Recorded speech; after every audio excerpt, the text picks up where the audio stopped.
Assalamualaikum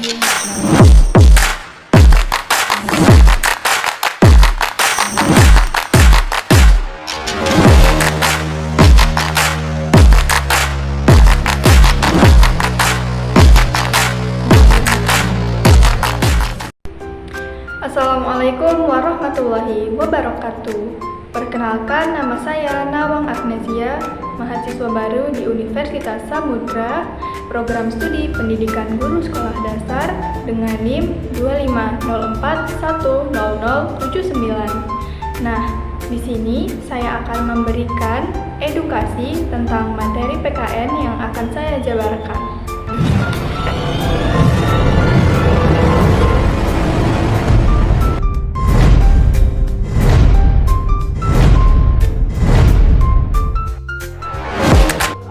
Kali ini kita akan membahas topik yang sangat penting. Topik pertama yaitu hakikat dan inovasi dalam mengembangkan materi pendidikan kewarganegaraan atau yang biasa kita kenal dengan PKN.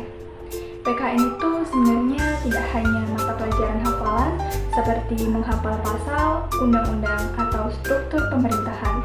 Lebih dari itu, PKN belajar tentang bagaimana kita memahami nilai-nilai yang membentuk karakter warga negara yang baik, sadar hukum, demokratis, dan bertanggung jawab. Nah, dalam proses pengembangan materi PKN, guru maupun mahasiswa calon pendidik harus bisa menentukan, memilih, mempertimbangkan, dan menerapkan konsep-konsep kewarganegaraan itu secara terintegrasi. Artinya, materi PKN tidak berdiri sendiri, tapi terhubung dengan kehidupan nyata. Misalnya, waktu kita belajar tentang nilai demokrasi, kita tidak hanya tahu artinya saja, tapi juga bisa menerapkannya, yaitu seperti menghargai pendapat orang lain, ikut musyawarah tanpa memaksakan kehendak, dan mengambil keputusan bersama secara adil. Hal-hal seperti ini adalah contoh penerapan langsung dari materi PKN. Lalu, bagaimana sih supaya materi PKN itu tidak terasa kaku dan membosankan? Nah, disinilah pentingnya inovasi. Inovasi dalam pembelajaran PKN bisa dilakukan dengan banyak cara. Misalnya, guru bisa menggunakan metode studi kasus, diskusi interaktif, drama pendek, simulasi sidang rakyat, atau bahkan proyek sosial yang melibatkan masyarakat. Contohnya, siswa bisa diajak untuk membuat kampanye kebersihan di lingkungan sekitar sekolah sebagai bentuk penerapan nilai gotong royong dan tanggung jawab sosial. Atau bisa juga membuat role play tentang proses pemilihan umum di kelas supaya mereka mengerti pentingnya partisipasi politik secara langsung.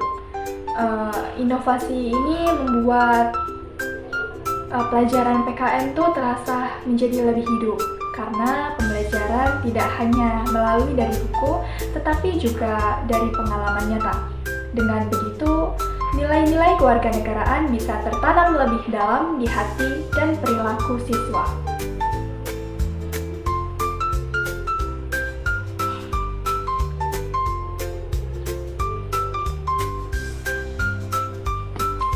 Nah, kita lanjut ke topik yang kedua, yaitu teori warganegara dan pemerintahan. Dalam teori ini, kita belajar tentang hubungan antara warga negara dan negara itu sendiri.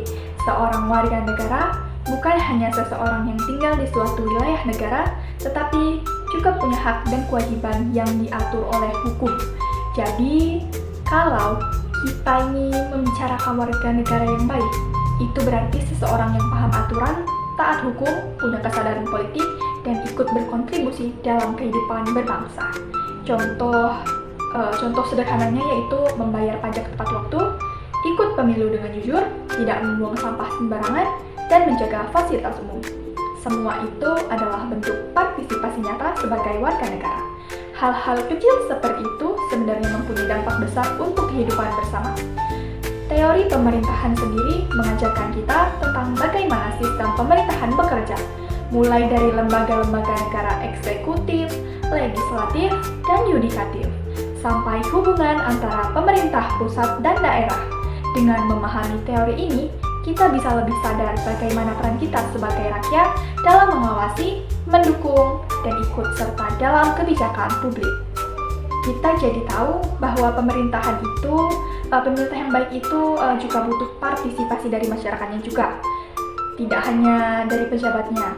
Jadi teori warga negara dan pemerintahan bukan hanya teori yang kosong, tetapi bekal supaya kita bisa jadi warga negara yang aktif, sadar, dan mampu menjaga keseimbangan antara hak dan kewajiban kita di dalam negara.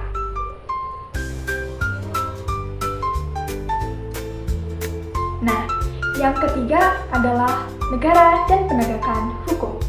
Topik ini sangat penting karena hukum adalah dasar dari keteraturan dalam sebuah negara. Hukum berfungsi sebagai pagar yang menjaga agar semua warga negara bisa hidup aman, tertib, dan adil. Kalau tidak ada hukum, masyarakat akan kacau karena tidak ada aturan yang mengikat. Makanya penegakan hukum itu jadi fondasi utama dalam kehidupan berbangsa. Melalui kajian teori tentang hukum dan negara, kita bisa paham bahwa penegakan hukum itu tidak hanya tugas aparat seperti polisi, jaksa, ataupun hakim saja, tapi juga tanggung jawab semua warga negara. Misalnya, kalau kita taat aturan lalu lintas, tidak nyogok pejabat, atau melaporkan tindak kejahatan yang kita lihat itu juga bagian dari penegakan hukum. Jadi, penegakan hukum tidak hanya tentang menghukum yang bersalah, tapi juga tentang membangun kesadaran kolektif untuk hidup sesuai aturan. Penegakan hukum yang baik akan menciptakan rasa keadilan dan kepercayaan masyarakat pada negara.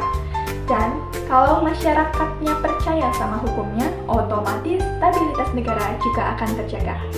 Itulah sebabnya belajar tentang negara dan hukum tidak bisa dianggap sepele, karena lewat pemahaman itu kita bisa tumbuh jadi warga yang sadar hukum, peka terhadap keadilan, dan siap ikut menjaga ketertiban sosial di sekitar kita. Nah, sekarang kita masuk ke bagian terakhir, yaitu hakikat konstitusi dan perkembangan Undang-Undang Dasar 1945. Konstitusi itu ibarat aturan main tertinggi dalam sebuah negara. Tanpa konstitusi, sistem pemerintahan bisa berantakan karena tidak ada pedoman yang jelas tentang kekuasaan, hak, dan tanggung jawab.